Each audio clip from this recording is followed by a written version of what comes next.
आप इस वक्त देख रहे हैं रोशन टीवी इंटरनेशनल। मैं हूं नसीर, जर्मनी के स्टूडियो से। आज का मौजू है जो हमारा, वो घर की दहलीज पे कत्ल।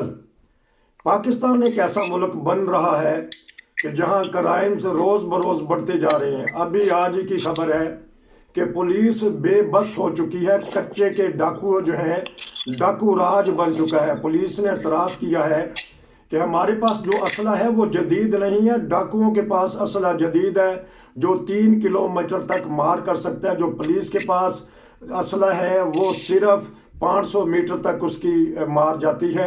ये है हमारे पढ़ा लिखा पंजाब, तरक्की याफ्ता पंजाब की पुलिस की हालत, या पाकिस्तान की पुलिस की हालत कि कच्चे के डाकुओं का राज है। वो अगवा कर रहे हैं, अगवा बराए तावान है, तशद्दुद किया जाता है, लड़कियों के भेस में अगवा किया जाता है, ताजरों को अगवा किया जाता है। ऐसे घिनौने जुर्म हो रहे हैं उस मुल्क में जो एक इस्लामी मुल्क भी है, एटमी मुल्क भी है। क्राइम बढ़ते जा रहे हैं। मैं चलता हूँ, हमारे पास है सरदार खिजत महमूद साहब, एडवोकेट हैं हाई कोर्ट के। उनके पास बेशुमार मुकदमात ऐसे हैं, वो देखते भी रहे हैं, सुनते भी रहे हैं। जी शुक्रिया आपके शामिल होने का। बताइएगा, कच्चे के डाकू जो से हैं उनका राज है, पुलिस ने हाथ उठा दिए कि हमारे बस की बात नहीं रही 2-3 महीने। जी बताइएगा। जी वो ऐसा है कि कच्चे का एरिया हो या इस तरह के जितने एरियाज जो हैं, वैसे तो अब तो जीटी रोड भी महफूज नहीं है। और अब एक सीक्वेंस से खबरें जो जीटी रोड पे भी रोज गाड़ियां लूटने की खबरें आती हैं। कच्चे का मामला ये होता है कि ये इलाके वो दरिया के किनारे पे इलाके, अभी चूंकि ये मौसम साफ होता है और पत्ते वत्ते नहीं होते दरख्तों के साथ, तो इसलिए पुलिस इस ऑपरेशन के नाम पे एक ड्रामा रचाती है और गवर्नमेंट से फंड्स लेती है। और बाद में चूंकि जब गर्मी में बारिश शुरू हो जाती है तो कच्चे में पानी आ जाता है, दरियाओं में पानी आता है, तो फिर वहां पे ऑपरेशन मुमकिन नहीं होता है। जबकि सच बात यह है कि जब पानी आता है तो फिर वहां पे डाकू की पनाहगाह जो है वो पानी आ जाता है, वहां ऑपरेशन करना ज्यादा आसान होता है। बहरहाल, जहां से आपने कहा, आपको याद होगा कोई 2-2.5-3 साल पुरानी बात है, गुटकी में डाकू ने जुलूस निकाला था कि जी पुलिस वाले हमें जो है वो हमसे भत्ता ज्यादा मांगते हैं जितनी हमारी आमदन नहीं होती है। आपको कहीं अगर मुझे नजर आ गया तो मैं अखबार भिजवा दूंगा वो। तो पाकिस्तान के अंदर चूंकि ये डाकू जो है वो बड़े घरों में पलते हैं, जो शहरों में जहाँ पे डाके पड़ते हैं, बैंक लूटे जाते हैं, घर लूटे जाते हैं, तो इनका जब खुरा तलाश किया जाता तो वो कहीं बड़े घरों में जाता। और ये आशीर्वाद के बगैर कुछ नहीं होता, ये सारे मिले हुए हैं। हाँ, जहाँ तक तल्लक है, ये अब जो एक तरीकाकार शुरू हो चुका है कि वहां लोगों को माल डंगर सस्ते आने का बहाना लगाकर या किसी और लड़कियों की आवाजों में ट्रैप करके तो लोगों को ले जाया जाता है। ये एक नई डेवलपमेंट है। लेकिन वो जो जाते हैं वो भी लालच में जाते हैं और वो भी किसी घर से जाते हैं, शरीफ सरफा नहीं होते हैं, वो जाके वहां उनके काबू होते हैं। कम अज कम ये सोशल मीडिया का दौर है, इतनी अवेयरनेस गवर्नमेंट को भी देनी चाहिए, लोगों को भी होना चाहिए कि एक बंदा मुंह उठाए हुए चला जाता है कि फलां जगह पे जा रहा हूं, वहां सस्ता माल मिल रहा है।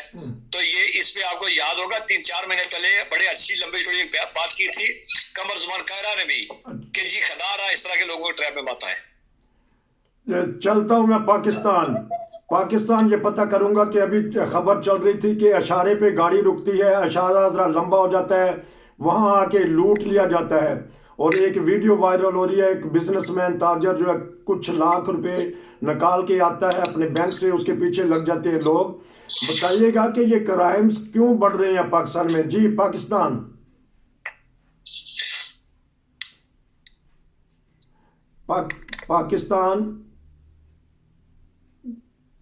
नहीं जा रही आवाज, लगता है उधर वो लगता है नहीं तो। हाँ जी, अफजल साहब आप हैं लाइन पे। जी अस्सलाम वालेकुम। अस्सलाम वालेकुम। पाकिस्तान में किसको कह रहे हैं आप? पाकिस्तान आप ही हैं इस वक्त, आप आल इन आल हैं।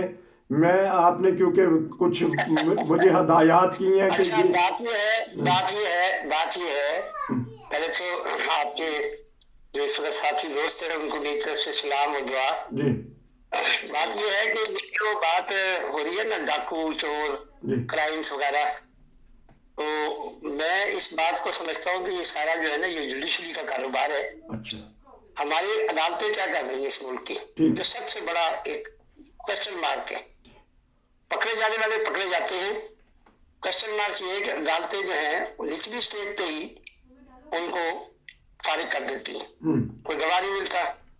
आपके पास इस वक्त जो मेन सब्जेक्ट है वो जुडिशली, छोटी कोर्ट ले लें, सेशन ले लें, उससे ऊपर ले लें हाई कोर्ट, उससे ऊपर ले लें सुप्रीम कोर्ट ऑफ पाकिस्तान। तो यहाँ पर जब आपके फैसले नहीं होंगे तो क्राइम करने वाला तो दिग्गज दलेर है, वो पकड़े भी जाते हैं और पकड़े भी गए हैं, पकड़े भी जाते हैं और पकड़े भी गए हैं, इस वक्त भी उनकी कस्टडी में है। लाए ना उनको सामने, पेश करें उनको, अदालतों में जाके देखें अदालतों में हाल क्या है। आप लोअर कोर्ट में चले जाएं, उससे ऊपर कोर्ट में चले जाएं, उस पर कोई सुनवाई नहीं है। कई कई महीनों से, कई कई सालों से लोग बैठे हुए जेलों के अंदर, उनकी पेशी नहीं होती। तो बात यह है कि जो ये क्राइम करते हैं वो बड़ी आसानी से फरार हो जाते हैं। और बड़ी हैरत की बात है कि आप उसको फिर लिखते दिए गुमनाम थे, नामालूम थे। हैरत की बात है, आपकी पुलिस क्या कर रही है, दूसरे नंबर पर आती है। आपकी दूसरी जो फोर्सेज यहाँ पर पुलिस के साथ मदद कर रही है, उनका काम ये गलत नहीं है, मगर पुलिस की मदद कर रही है। तो आपके जो बेसिक अदारे हैं वो नाकाम है, जिसकी वजह से ये दिग्गज बढ़ रही है और बढ़ती चली जाएंगी जब तक आप इनको कैसे किरदार तक नहीं पहुंचाएंगे। मैं अभी आपको हालिया वाक़या बताता हूँ, ये अभी कुछ दिन पहले, बल्कि कुछ दिन क्या 2 दिन पुरानी खबर है। तो इबादतगाह के मीनार तोड़े गए हैं। हैरत की बात है, कोर्ट में चल रहा है अभी, कोर्ट ने इसका फैसला किया, उससे पहले उन्होंने फैसला कर लिया जो इस वक्त कोर्ट से गया तक रखा है। ठीक है जी, वो आए और बड़ी दिग्गज जलेरी से दिन के वक्त 3 बजे के वक्त, वो बड़ा बेहतरीन एक मसरूफ तरीन इलाका है, 50 फीट की जुडिशरी लगा के और अल्लाह ताला के वो मीनारों को तोड़ कर ऐसे फरार होते हैं। मैंने कल सुना है वो पकड़ी भी गए, लाए ना उनको मैदान में। तो सारी जो कमजोरियां हैं वो उन्हीं अदारों की वजह से ये दिग्गज दलेरी है, और इसकी वजह से इन लोगों के अंदर कुव्वत आ रही है। इनको पता है हमें कहना किसी ने कुछ नहीं।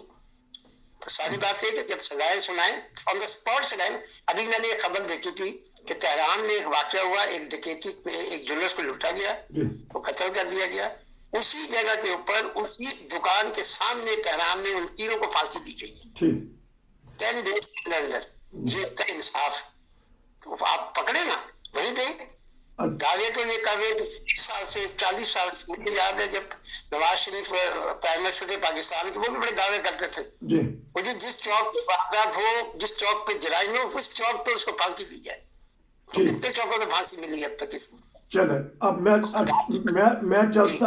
अनस साहब आप आ गए लाइन पे? अनस साहब, अच्छा नहीं, अच्छा मैं चलता हूँ अफजल साहब के पास। अदालती आज फैसला होता है, आप लाइन पे हैं अफजल साहब? जी, अदालती फैसला होता है। जिनको पहले मुल्जिम कहा जाता था, आज उनको रहाई मिल गई। शहबाज शरीफ, नवाज जो वजीर आजम के बेटे हैं, अदालत ने उनको कहा बरी कर दिया गया है। अब बताइएगा कि ये तो हमारा अदालती निज़ाम है। अभी हमारे पाकिस्तान से मुअज़्ज़ज़ दोस्त कह रहे थे हमारा अदालती निज़ाम दुरुस्त नहीं। आपसे मैं पता करूंगा, क्योंकि फिर सारी उंगलियां उठ गई हैं सरदार खिजर महमूद साहब के महकमे की तरफ। लेकिन आप थोड़ी सी रोशनी डालिए कि पाकिस्तान में जो जराइम बढ़ रहे हैं। जी अस्सलाम वालेकुम जी, मेरा नाम मोहम्मद अफजल है। आप जानते हैं कि मैं नॉर्मली सियासत की बातें उमूमन नहीं करता। मेरा जो वीलॉग अफजल वैंस के नाम से ज्यादातर दूसरी एक्टिविटी सैर वगैरह, लेकिन अब आपने क्योंकि कहा तो मैं अपना राय का इजहार कर देता हूँ। आज फ्रैंकफर्ट में बड़ा बर्फबारी का मौसम था, गुड़ वाली चाय हाथ की बनी हुई मसालेदार साथ साथ चल रही है। अच्छा। और साथ साथ आपके साथ गुफ्तगू करते हैं। बात यह है अपना नज़ीर साहब के पाकिस्तान के अंदर आपको सिर्फ वो डाकू नजर आ रहे हैं जो लोगों को लूट रहे हैं, जो सड़कों पे, अशाक पे, और लोगों को औरतें हायर करके उनकी आवाज में लोगों को से और उनको बुला रहे हैं उस इलाके में, फिर उनको आगे से उठा के ले जाते हैं और पैसे। सिर्फ वो वाले डाकू अखबारात की बीनत बन रहे हैं। मेरा अपना जाती ख्याल यह है कि पाकिस्तान में जो इस वक्त सबसे बड़ा डाकू राज है ना, वो अदालती निजाम है। अदालती निजाम जब तक इस मुल्क का ठीक नहीं होगा ना, वहाँ ये छोटे मोटे डाकू, पैसा लूटने वाले डाकू जो है ना, वो तो तकलीफ देते हैं अवाम को। वो डाकू जिन्होंने पूरे मुल्क के ऊपर अपनी जड़ें जो है मजबूती से कायम की हुई हैं, जो हमारे सियासत में दाखिल होकर असेंबलियों में पहुंचे हैं, कभी उनका रिकॉर्ड आपने देखा है? किस मॉडर्न तरीके से वो डाका डालते हैं लोगों के हकूक पे। ये जो आप बात कर रहे हैं ना कि अभी उसकी बात जो आया पाकिस्तान बेटा इनका शहबाज शरीफ साहब का जिसकी उन्होंने FIA वालों ने तमाम के वो कहते जी इनके ऊपर तो हमारे पास सबूत ही नहीं है, जिस पे सारी बिना थी केस की वो FIA वाले जो मुद्दी पीछे बने हुए थे पार्टी उन्होंने जाके कह दिया अदालत में हमारे पास कोई सबूत ही नहीं हम कर सके इनकी जो की जो ट्रेल इन्होंने की है। इससे आप अंदाजा लगा लें कि पाकिस्तान में बड़े डाकू कौन है। बड़े डाकू ये जो लोगों को बुला कर वो नहीं है, ये अदालती निजाम और ये पीछे जो हुकूमत में बैठते हैं अपने सारे उन्होंने सबूत खत्म कर दिए कि भाई हमारे पास कोई सबूत ही नहीं है। FIA वाले जाके जब ये कह देंगे अदालत तो अदालत तो ऑटोमेटिक बात इतनी सिर्फ नहीं है, आपस में इनकी मिली भगत होती है, हमने ये करना है, हम आगे से ये करेंगे, ये चीज लेके आएंगे तो क्लीन चिट मिल जाएगी। ये सारा सिस्टम आप चंद दिन पहले मैं खबर पढ़ रहा था चाइना के अंदर ये एक जगह पे किसी नौजवान लड़की का उन्होंने रेप कर दिया तो वो सीधी वो जो सदर था उस मुल्क का नाम इस वक्त मेरे से उसने उसकी जब बड़ी अखबार में तो उसने बुला लिया, उसने कहा जी आप बताएं कि क्या हुआ। उसने कहा जी इस तरह मेरे इलाके में, उसने कहा आपने जिस वक्त बंदे ने आपने चीख मारी थी, उसने कहा जी हाँ मैंने मारी थी। उसने कहा अच्छा एक दफा फिर चीख मारो मेरे सामने। उसने वो चीख मारी, उसने कहा इस इलाके में जहां इसके साथ हुआ है इसके इर्द गिर्द का जो इलाका है ना 300 मीटर या 200 मीटर जहां इसकी आवाज पहुंच उन बंदों को पकड़ के ले आओ और उनको टाइम दो इतने घंटे का। अगर उनमें से कोई बंदा उन्होंने हाजिर ना किया तो इन सबको गोली छुड़ा दो। कहते हैं 2 घंटे के अंदर वो बंदा ट्रेस हो गया जिसने ज्यादा और उसको उन्होंने भेजा, उसको उड़ा दिया। ये है असल बात। जिस कौमों की तरक्की आप देखें, ये जो चाइना में जो कुछ तरक्की हुई है इस बेस में हुई है। ये एक वाकया है। इंडिया में चले जाए, फूलन देवी का नाम सुना हुआ है, डाकू राज में ये कितने डाकुओं की हिस्ट्री है। आज बताएं कोई आज है तो इंडिया कहां पहुंच गया है। पाकिस्तान और इकट्ठे दाद हुए थे ना, उनका जो अदालती निजाम है या उनकी पकड़ है उसके अंदर इंसाफ, ये हमारे मुल्क में जो डे हम नीचे जा रहे हैं यही है सारी मेन वजह। यही है सारी मेन वजह। छोटा सा वक्फे के बाद दोबारा हाजिर। अदालती निज़ाम की गलतियां निकाली जा रही हैं। मैं चलता हूं सरदार खिजर महमूद साहब के पास। जी बताइएगा, उंगलियां आपकी तरफ उठी हैं, आपके महकमे की तरफ। जी पहली बात यह है कि मैंने वकालतनामा अपने महकमे का साइन नहीं किया हुआ कि मैं उसको डिफेंड करूंगा। पहली बात, मैंने कुछ बातें दोस्तों की, चूंकि मैं बीच में ड्रॉप हो गया था, सारी बातें सुनी नहीं है, लेकिन मैंने जहां तक सुनी है मैं उनका जवाब दे दूं। ये बात बिल्कुल सही है कि पाकिस्तान की अदलिया के अंदर एक बहुत बड़ा फॉल्ट है और ये उसकी बहुत सारी वजूहत हैं। जजेस का इंतखाब हो गया, जजेस को मिलने वाली सहूलियात हैं, उसके बाद करप्शन है, जजेस पे प्रेशर है, जजेस की सिक्योरिटी के मामलात हैं। लेकिन बहरहाल पहला काम जो है किसी मुजरम को पकड़ना वो लॉ एनफोर्समेंट एजेंसीज और पुलिस का काम है। थाने जिस करप्शन का गढ़ बने हुए और थानों में जिस तरह के लोग भर्ती किए जाते हैं, जिस तरह क्रिमिनल का थानों के अंदर एक्सेस है, मेरे ख्याल में सबसे बड़ा सवालिया निशान वहां बनता है कि थाने जो है एक जगह कत्ल हो जाए तो उस थाने की रोटी रोजी लग जाती है। अदालतों में केस बाद में आता है। थाने वाले अगर प्रॉपर इन्वेस्टिगेशन करके तमाम चीजें रिकॉर्ड करके जो तरीका कार है, आप यूरोप की मिसाल दे रहे थे कुछ दोस्त, यूरोप के अंदर पुलिस उस वक्त जाकर पहुंचती है, गिरती है जब तमाम सबूत इकट्ठे कर लेती है। पाकिस्तान के अंदर चूंकि फोरेंसिक साइंस को एक हद तक माना जाता है, एक हद तक नहीं माना जाता, इसलिए तो इसलिए उस तरह की पुलिस जो है वो जजेस तो पढ़े लिखे आते हैं, बहुत अच्छे भी आ रहे हैं, लेकिन पुलिस वाले वो रवायती और वो एक थाना जो है, मैं चूंकि मेरा तजर्बा जाती है कि एक SHO जो है वो कितने करोड़ रुपए ऑफर दे के तो जो ये थाने जहाँ पे ऑपरेशन हो रहा है इस तरह के इलाकों में जाता है। आज एक लोधरा की खबर थी कि वहां पे जो है वो पाइपलाइन से तेल निकाला जा रहा था, SHO को तब्दील किया गया। ये सारे गढ़ बने हुए हैं। सबसे बड़ी करप्शन वहां पे है। थाने को कभी किसी ने ठीक करने की किसी ने कोशिश इसलिए नहीं की है कि इन थानों से ही सारे दुश्मन को कंट्रोल किया जाता है और मामला होते हैं। बाकी अदलिया में भी बिल्कुल ऐसे है, लेकिन थाने वाला अगर एक प्रॉपर तरीके से केस को इन्वेस्टिगेट करके, अदालत का काम इन्वेस्टिगेट नहीं है, अदालत का बेसिक काम कैलकुलेटर है, उसने उसके सामने जो चीज पेश होगी उसको सब कैलकुलेट करके सजा देनी है। यही पाकिस्तान का कानून है। वो चाइना वाली किसी दोस्त ने मिसाल दी, चाइना वाली मिसाल की बात नहीं है, जहाँ रिटर्न आइन हो, रिटर्न कानून हो, तो वो उस तरह की बातें चलती नहीं है। वहां पुलिस प्रॉपर इन्वेस्टिगेट करके ले जाए। तो आप शहबाज की बात की या सियासी बात की, मैं जिमनन एक बात करता जा रहा हूँ कि ये केस उन्हीं ने बनाए थे जिन्होंने इनको वापस लेके आना था। नवाज आसिफ अला इतना कमजोर केस था जिस केस में उसको सजा दी गई थी कि जिसमें बाद में 1 साल उसको रखा गया है। इस केसेस में मैं आए दिन हमारी प्रैक्टिस है कि अगर 7 साल तक किसी को सजा हो तो अपील में ये मुलजम का हक होता है, और वकील जब उठ के रोस्ट्रम पे बहस करने के लिए जाता है या जज को कुछ कहने के लिए जाता है तो मोस्टली जज उससे पहले आर्डर लिखवाना शुरू कर लेता है। ये आम प्रैक्टिस है। लेकिन 1.5 साल में उस बाप बेटी को रखा गया। अगर केस किसी ने बनाना था तो वो जो जैसे भी था, वो जो मॉडल टाउन में 14-15 बच्चे कत्ल हुए थे तारो कादरी के, उस केस को FIR कटी हुई केस इस तरह के केस में बटों को फांसी हो चुकी है। उस केस पे किसी ने हाथ नहीं डाला।